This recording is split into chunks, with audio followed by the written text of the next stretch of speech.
So I just woke up from a dream, a very vivid dream. I had one last night, but I didn't go into that one. It was very weird.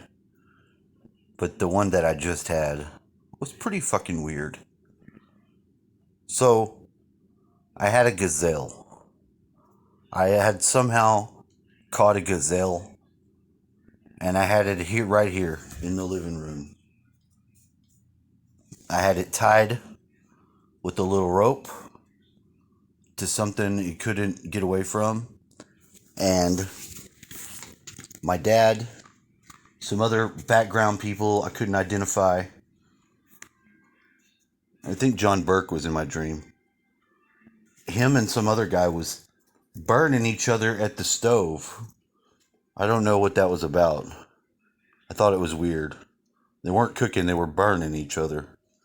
One would take the other one and put its face at the skillet and burn it, and then the other one would do it, and they were acting like fucking retards. I don't know why. But I brought the gazelle over here and put the horns right there to show where there's a group of people, and they saw the horns, and they're like, oh, gazelle. Oh, yeah, those are gazelle horns. And that's what they said. And then I pulled it back away. And nobody noticed there was a fucking gazelle standing in here. I mean, petting the gazelle, looking at it, trying not to get gored by the sharp horns they weren't like really long like you see the really long ones. They were like about, I don't know, maybe half the size of my arm. They were about like this. Yeah. And then I took it outside, and I've got it on the rope, and I'm going to let it go, of course, because, I'm not going to eat it. I don't know why. It just didn't.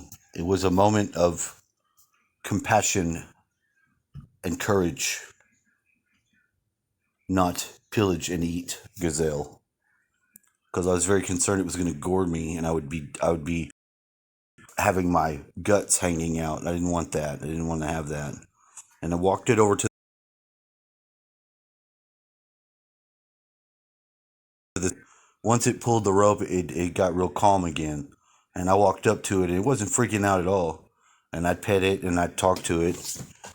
And 2 times in this dream, I tried to take a picture of it with my cell phone. But see, in the dream, your cell phone's always fucked up. It's not. You can't find the picture button. Something's faulty about it. And you just put it down. I think it's the mind's attempt to maybe wake you up, or maybe give you, I don't know. I don't know. I'm just saying. I couldn't get a picture of it. And when I pulled it back, I undid the knots. That was one of the things that really stood out, was the way I tied it with this rope that I had, because it wasn't too tight. It wasn't going to come loose. All that jazz. It was very, very vivid. The brown and the gazelle. I know partially it's because when I looked out this front door this morning, there was a deer out there, which is basically the same thing without the horns. The gazelle, it was the same size, but it made it into the dream. It was inside the house, like the cat was that one day. And when I let it go, it left. It did it that, how they do their weird jump. It did like that, and it leaped away. It took the giant leap, and it was gone. It was kind of cool. And then I heard on my phone made that. Somebody was saying that that's the only sound that they made in the Navy in the Pacific when I worked out there. If there was storms, that was the only communication that would get through, and it went beep beep beep beep beep beep beep, and it woke me up. And then I went and I took my gazelle in my mouth. I pranced to my dad, and I dropped it on the floor, and I showed him.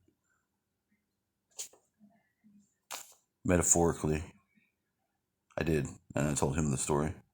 Anyway, I thought that was interesting. Please like, share, subscribe.